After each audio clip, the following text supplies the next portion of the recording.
Hello दोस्तों, Hindi GK knowledge Mahendra में आपका स्वागत है।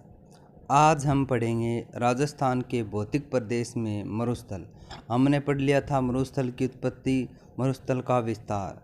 अब हम पढ़ रहे हैं राजस्थान में सर्वप्रथम भौगोलिक वर्गीकरण। आपको पता है प्रोफेसर वी.सी. मिश्रा द्वारा किया गया था। राजस्थान के मरुस्थल का विस्तार पूर्व में 50 सेमी समवर्षा रेखा से लेकर पश्चिम में भारत पाकिस्तान की सीमा तक राजस्थान में मरुस्थल का विस्तार है। राजस्थान में थार के मरुस्थल का विस्तार 1,75,000 किलोमीटर में है। राजस्थान में विस्तार कितना है? 1,75,000 किलोमीटर स्क्वायर में। राजस्थान के मरुस्थल का विस्तार राजस्थान के कुल 12 जिलों में राष्ट्रीय कृषि आयोग द्वारा राजस्थान के 12 जिलों को मरुस्थल जिलों की संज्ञा दी गई। किसके द्वारा दी गई थी? राष्ट्रीय कृषि आयोग द्वारा राजस्थान के जिलों को मरुस्थल जिलों की संज्ञा दी गई, जिसमें गंगानगर, हनुमानगढ़, चूरू, झुंझुनू, सीकर, नागौर, बीकानेर, जोधपुर, पाली, बाड़मेर, जालौर, ये 12 जिले शामिल थे। इनमें से जैसलमेर व बाड़मेर को पूर्व मरुस्थलीय जिला माना गया है। ये पूर्व में स्थित होने के कारण जैसलमेर व बाड़मेर को पूर्व मरुस्थलीय जिले माना जाता है। 3 जून 2013 को राजस्थान विश्वविद्यालय में भूगोलवेताओं की एक संगोष्ठी आयोजित हुई, जिसमें यह माना गया कि वर्तमान में जयपुर, अजमेर, राजसमंद व सिरोही जिलों के लगभग 9,000 वर्ग किलोमीटर पश्चिमी क्षेत्रों में मरुस्थल का विस्तार हो चुका है। कितने वर्ग किलोमीटरों में माना था? 9,000। स्थान बताए थे जयपुर, अजमेर, राजसमंद व सिरोही जिलों में। इस प्रकार वर्तमान में राजस्थान के कुल 16 जिले, जिनमें 2,09,000 वर्ग किलोमीटर क्षेत्र मरुस्थल फैला हुआ है, 12 जिले पहले स्थित थे। वर्तमान में 4 जिले और जोड़ दिए गए हैं। अब कुल मिलाकर 16 जिले इसमें क्या हैं? शामिल हैं। इसरो के उपग्रहों से प्राप्त चित्रों के अनुसार वर्तमान में राजस्थान में लगभग 67% भाग पर मरुस्थल का विस्तार है। कितने प्रतिशत भाग पर है? 67% भाग पर मरुस्थल का विस्तार है। 25 सेमी समवर्षा रेखा जलवायु के आधार पर पश्चिमी मरुस्थल को 2 भागों में विभाजित करती है। 25 सेमी समवर्षा राजस्थान के मरुस्थल को कितने भागों में विभाजित करती है? 2 भागों में। एक है शुष्क मरुस्थल, दूसरा है अर्ध शुष्क मरुस्थल। शुष्क मरुस्थल, इसका विस्तार पूर्व से 25 सेमी समवर्षा रेखा से लेकर पश्चिम भारत पाकिस्तान की सीमा तक है। शुष्क मरुस्थल का विस्तार मुख्यतः 6 जिलों में शामिल है। गंगानगर, हनुमानगढ़ के दक्षिणी भाग, बीकानेर, जोधपुर के पश्चिमी भाग, बाड़मेर का उत्तरी पश्चिमी भाग, जैसलमेर का संपूर्ण भाग। जैसलमेर का क्या बता रखा है? संपूर्ण भाग बताया। शुष्क मरुस्थल को बालुका स्तूपों की स्थिति के आधार पर 2 भागों में विभाजित किया जाता है। शुष्क मरुस्थल को कितने भागों में विभाजित कर रखा है? 2 भागों में विभाजित कर रखा है। बालुका स्तूप विहीन या मुक्त प्रदेश, बालुका स्तूप युक्त। पश्चिमी मरुस्थल का लगभग 58.50% भाग रेतीले मरुस्थल के रूप में है, जबकि शेष 41.50% भाग चट्टानी या पथरीले मरुस्थल के रूप में है। सामान्यतः चट्टानी मरुस्थलों के आंतरिक भागों में बालुका स्तूप नहीं पाए जाते, लेकिन इनके किनारों पर तारा बालुका स्तूप पाए जाते हैं। चट्टानों पर मरुस्थल नहीं पाए जाते, लेकिन इनकी किनारों पर क्या पाए जाते हैं? तारा बालुका स्तूप पाए जाते हैं। इस प्रकार पश्चिमी मरुस्थल के लगभग 60% भाग बालुका स्तूप युक्त, शेष 40% भाग बालुका स्तूप विहीन है।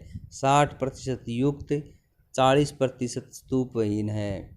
बालुका स्तूप विहीन प्रदेश जैसलमेर, जोधपुर व बाड़मेर जिलों के आपसी सीमावर्ती क्षेत्रों में चट्टानी मरुस्थल का विस्तार है, जहां बालुका स्तूप नहीं पाए जाते। इस अमादा मरुस्थल का सर्वाधिक विस्तार जैसलमेर जिले में है, जिसे 2 पेटियों में बांटा जा सकता है। जैसलमेर से पोकरण के मध्य इसमें जुरेसिम काल के चट्टानों के जमाव हैं। जैसलमेर का पोकरण शहर जुरेसिक काल की चट्टानों पर बसा हुआ है। किस काल की चट्टानों पर बसा हुआ है? जुरेसिक काल की चट्टानों पर जैसलमेर का पोकरण शहर बसा हुआ है, अर्थात जैसलमेर से जुरेसिक काल के अवशेष मिले हैं। जैसलमेर से मोहनगढ़ के मध्य इसमें टर्शियरी काल की अवसादी चट्टानें मिले हैं। आंकल गांव, जैसलमेर स्थित आंकल गांव वुड फॉलिस पार्क के लिए प्रसिद्ध है, काष्ठ जीवाश्म उद्यान के लिए प्रसिद्ध है। यहाँ से प्राचीन वनस्पतियों के अवशेष अर्थात काष्ठ जीवाश्म मिले हैं। प्राचीन वनस्पतियों के अवशेष कहाँ से मिले हैं? आंकला गांव से मिले हैं। यहाँ से मिले 25 काष्ठ जीवाश्म लगभग 18 करोड़ वर्ष पुराने हैं। इन काष्ठ जीवाश्मों को संरक्षण देने के लिए ही वुड फॉलिस पार्क की स्थापना की गई थी। जीवाश्मों के संरक्षण के लिए किसकी स्थापना की गई थी? वुड फॉलिस पार्क की स्थापना की गई। प्राचीन चट्टानों की आयु ज्ञात करने की वैज्ञानिक विधि कार्बन डेटिंग विधि है। कौन सी विधि बताई है? कार्बन डेटिंग विधि बताई है। इस विधि में कार्बन के समस्थानिक C14 का प्रयोग किया जाता है। मरुधान, जैसलमेर जिले में लाठीश्री क्षेत्र व उसके आसपास सेवण, दामन व करड़ जैसी पौष्टिक घासें उगती हैं। इन घासों के विस्तार के कारण इन क्षेत्रों को मरुधान कहते हैं। घासों के विस्तार के कारण इसे क्या कहा गया है? मरुधान। राजस्थान का राज्य पक्षी गोडावन सर्वाधिक संख्या में मरुउद्यान क्षेत्र में पाया जाता है। राजस्थान का राज्य पक्षी गोडावन कहाँ पाया जाता है? मरुउद्यान में पाया जाता है। इसलिए मरुउद्यान को गोडावन की शरणस्थली कहते हैं। गोडावन पक्षी अपने अंडे सेवण घास में देता है, इसलिए सेवण घास को गोडावन की प्रजनन स्थली कहते हैं। सेवण घास को गोडावन की क्या कहते हैं? प्रजनन स्थली कहते हैं। सूखी हुई सेवण घास को लिलोन कहते हैं। दामन घास में कैल्शियम की प्रचुर मात्रा पाई जाती है। यह दुधारू पशुओं के लिए पौष्टिक है। इस क्षेत्र का प्रमुख दुधारू पशु चार पारकर नस्ल की गाय है। किस नस्ल की गाय बताइए? चार पारकर नस्ल की गाय। दामन घास का उपयोग आदिवासी चोट लगने पर रक्तस्राव को रोकने के लिए करते हैं। किसके लिए किया गया है? रक्तस्राव को रोकने के लिए दामन घास का प्रयोग करते हैं। इस घास का उपयोग मधुमेह व डायबिटीज रोग की औषधि के निर्माण में किया जाता है। दामन घास आपको पता है डायबिटीज की औषधि के निर्माण में भी काम में ली जाती है। इस घास का उपयोग मधुमेह रोग के लिए किया जाता है। आदिवासी चोट पर लगाते हैं। दुधारू पशुओं के लिए उपयोग कौन सी घास काम में ली जाती है? दामन घास काम में ली जाती है। दामन घास में कैल्शियम की भी मात्रा पाई जाती है। मरुउद्यान व इसके आसपास स्थित 3162.50 किलोमीटर क्षेत्र को अगस्त 1981 में राष्ट्रीय मरुउद्यान के रूप में वन्य जीव अभयारण्य घोषित किया गया था। मरुउद्यान के रूप में वन्य जीव अभयारण्य कब घोषित किया गया था? 1981 को घोषित किया था। यह राजस्थान का क्षेत्रफल की दृष्टि से सबसे बड़ा वन्य जीव अभयारण्य है। गजलर एक मरुउद्यान क्षेत्र है। पश्चिमी शुष्क मरुस्थल में प्राचीन काल से ही वर्षा जल को संग्रहित करने की परंपरा पाई जाती है। यहाँ वर्षा जल के संग्रह हेतु भूमिगत टैंकों का निर्माण किया जाता है, जिन्हें टांका कहते हैं। भूमिगत में जल को इकट्ठा करने के स्थान को क्या कहा गया है? टांका कहते हैं। क्या कहा गया है? टांका कहा गया है। मरुउद्यान क्षेत्र में समान जलापूर्ति बनाए रखने के लिए इन टांकों को भूमिगत पाइपलाइन द्वारा आपस में जोड़कर इनका एक जल जाल नेटवर्क बनाया गया है, जिसे गजलर कहते हैं। इनका एक नेटवर्क जो आपको दिखा रखा है, इस प्रकार का नेटवर्क बनता है इनका। आप देखिए इनको कि टांके से पाइपलाइन के द्वारा इन्होंने जल इकट्ठा किया गया है, ये आपको दिखा रखा है। चांदन नलकूप, जैसलमेर जिले में लाठीश्री क्षेत्र में स्थित चांदन गांव का यह नलकूप अपने बड़े हुए मीठे जल स्रोत के लिए क्या है? प्रसिद्ध है। इसके मीठे जल के कारण इसे थार का गड्ढा कहा जाता है। थार का गड्ढा किसे कहते हैं? चांदन नलकूप को कहते हैं, मीठे पानी के कारण। चांदन नलकूप को चौहान भी कहा जाता है। बालुका स्तूप युक्त प्रदेश। दूसरा पढ़ रहे हैं। पहला बालुका स्तूप रहित था, अब स्तूप युक्त विस्तार दक्षिण में बाड़मेर से लेकर भारत पाकिस्तान सीमा के समांतर उत्तर में दक्षिणी गंगानगर तक इस क्षेत्र में ऊंचे ऊंचे बालुका स्तूप पाए जाते हैं। यह क्षेत्र भारत की महान मरुभूमि भाग है। ये भारत की महान मरुभूमि का भाग है। बालुका स्तूप लगातार एक ही दिशा में चलने वाली हवाओं के साथ उड़कर आई रेत या बालू के जमाव से निर्मित गुंबददार स्थलाकृतियाँ बालुका स्तूप कहलाती हैं। एक ही दिशा में मिट्टी का जमाव क्या कहलाता है? बालुका स्तूप, अर्थात वायु निर्मित निक्षेप जनित स्थलाकृतियाँ। बालुका स्तूपों के प्रकार। अनुदैर्ध्य बालुका स्तूप निर्माण हवाओं के दिशा के समांतर होना। इन्हें रेखीय या पवनानुवर्ती बालुका स्तूप भी कहा जाता है। राजस्थान में सर्वाधिक अनुदैर्ध्य बालुका स्तूप जैसलमेर में है। सर्वाधिक कहाँ है? जैसलमेर में है।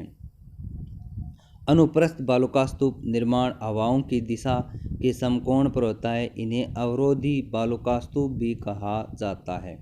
बरखान निर्माण हवाओं की दिशा के सामने समकोण पर होता है तथा इनके दोनों शीर्ष हवाओं की दिशा में आगे सींग के समान निकले होते हैं। यह आकृति दिखाई हुई समान की आकृति बनती है, आगे सींग के समान निकले होते हैं, जबकि ये किसके आधार पर दिखाया है? समकोण के आधार पर बनते हैं। अनुप्रस्थ इनका आकार अर्धचंद्राकार होता है। ये सर्वाधिक गतिशील होते हैं। राजस्थान में सर्वाधिक बरखान जैसलमेर में हैं, जबकि सर्वाधिक नवोदित बरखान शेखावाटी क्षेत्र में विशेषकर चूरू जिले में सरदासर व भालेरी के आसपास पाए जाते हैं। शुष्क नदी घाटी क्षेत्रों में भी बरखान बालुका स्तूप पाए जाते हैं, जैसे घग्गर नदी बेसिन। दो समानांतर बरखान बालुका स्तूपों के मध्य पाई जाने वाली अर्धचंद्राकार घाटी को कारवा कहते हैं। प्राचीन काल में इन कारवा का उपयोग ऊँटों से यात्रा करते समय बरखानों को पार करने वाले मार्ग के रूप में किया जाता था। जोधपुर जिले में सभी प्रकार के बालुका स्तूप पाए जाते हैं। सभी प्रकार के बालुका स्तूप कहाँ पाए जाते हैं? जोधपुर में पाए जाते हैं। बालुका स्तूपों के अन्य प्रकार। पैराबोलिक इनका आकार महिलाओं की हेयरपिन के समान होता है। राजस्थान में सर्वाधिक पैराबोलिक प्रकार के बालुका स्तूप पाए जाते हैं। सर्वाधिक कौन से पाए जाते हैं? पैराबोलिक प्रकार के बालुका स्तूप पाए जाते हैं। तारा बालुका स्तूप। जब वायु अपर्दन के कारण बालुका स्तूपों में दो से अधिक दिशाओं में शीर्ष निकले हों तो उसका आकार तारे के समान होता है। मुख्यतः चट्टानी मरुस्थलों के किनारे पर तारा बालुका स्तूप पाए जाते हैं। मरुस्थली चट्टानों के किनारों पर क्या पाए जाते हैं? मरुस्थली स्तरों के किनारों पर तारा बालुका स्तूप पाए जाते हैं। सीप इनका निर्माण विपरीत दिशा में प्रवाहित होने वाली हवाओं से होता है। पवनाभिमुख ढाल खड़ा, पवनाभिमुख ढाल मंद व लंबा 30 मीटर तक। ये चित्र के माध्यम से आपको दिखा रखे हैं। सीप नेटवर्क बालुका स्तूप। वायु अपर्दन के कारण जब बालुका स्तूप अपने अग्र व पश्च भागों से जुड़कर जालनुमा संरचना बना ले तो उन्हें नेटवर्क बालुका स्तूप कहते हैं। एक दूसरे के साथ क्या बन जाए? जाल बन जाए। नेबखा मरुस्थलीय क्षेत्रों में झाड़ियों के झुरमुट के पीछे बनने वाले कम ऊंचाई के बालुका स्तूप को नेबखा कहते हैं। झाड़ियों के पीछे बनने वाले स्तूप को क्या कहते हैं? नेबखा कहा गया है। दरियन जैसलमेर के समगांव क्षेत्र में पाए जाने वाले वनस्पति विहीन स्थानांतरित बालुका स्तूपों को स्थानीय भाषा में दरियन कहते हैं। इन बालुका स्तूपों के ऊपर हवाओं के प्रवाह से लहरदार संरचनाएं बन जाती हैं, जिन्हें दोहरे कहते हैं। लहरदार संरचनाएं बनती हैं, उन्हें क्या कहा गया है? दोहरे कहा गया है। प्लाया बालुका स्तूपों के मध्य स्थित निम्न भूमि को तल्ली या मुरोह कहा जाता है। इन निम्न भूमि के वर्षा जल भरने से बनने वाली अस्थायी मौसमी झीलों को प्लाया कहते हैं। अस्थायी मौसमी झीलों क्या कहा गया है? प्लाया कहा गया है। सर्वाधिक प्लाया जैसलमेर में। प्लाया का आकार प्याले नुमा या कड़ाई नुमा प्याले के तलछट की मिट्टी महीन मटियारी मिट्टी अधिकांश प्लाया खारी होती है। अत्यधिक खारी प्लाया को सेलिनास कहते हैं। जल की प्रकृति के आधार पर प्लाया दो प्रकार की होती है। खारी प्लाया, इसे सेलिनास या टाट कहते हैं। इसके सूखने से क्षारीय दलदल का निर्माण होता है, जिसे रन कहते हैं। क्षारीय दलदल का निर्माण होता है, उसे क्या कहा गया है? रन कहा गया है। इस रण क्षेत्र के लिए अनुपयुक्त होता है। रण क्षेत्र किसके लिए उपयुक्त होता है? कृषि के लिए। मिट्टी प्लाया, इसे नाड़ी कहते हैं। इसके सूखने से उपजाऊ मैदान का निर्माण होता है, जिसे खंडिन कहते हैं। उपजाऊ मैदान का निर्माण होता है, उसे क्या कहा गया है? खंडिन। इन खंडिन क्षेत्रों में जैसलमेर जिले में रबी के समय गोचनी कृषि की जाती है। जैसलमेर जिले में कृत्रिम खड़ीन का निर्माण भी किया जाता है। कृत्रिम खड़ीन के सर्वप्रथम निर्माण का श्रेय पालीवाल गोत्र के ब्राह्मणों को है। 15वीं सदी में पालीवाल गोत्र के ब्राह्मणों ने कौन सी कृषि की थी? कृत्रिम खड़ीन कृषि की थी। कृत्रिम खड़ीन में 3 ओर से दीवार मिट्टी की तथा सामने की दीवार पत्थर की बनाई जाती है, ताकि खड़ीन बनने के पश्चात मिट्टी का कटाव न हो। सर्वप्रथम ऊपरी खड़ीन सूखती है, उसी में सर्वप्रथम कृषि की जाती है। बालसन मरुस्थलीय क्षेत्रों में पहाड़ियों से घिरे हुए बेसिन को बालसन कहा जाता है। बेसिन उस निम्न भूमि को कहते हैं जहाँ से होकर उच्च भूमियों का जल प्रवाहित होता है। बहजादा या बजाड़ा, जब बालसन क्षेत्र का विस्तार प्लाया तक हो जाए तो उसे बजादा कहते हैं। प्लाया तक हो जाए तो उसे क्या कहा गया है? बजादा कहा गया है। अब हम अगले वीडियो में इसके अगले भाग को पढ़ेंगे। धन्यवाद दोस्तों।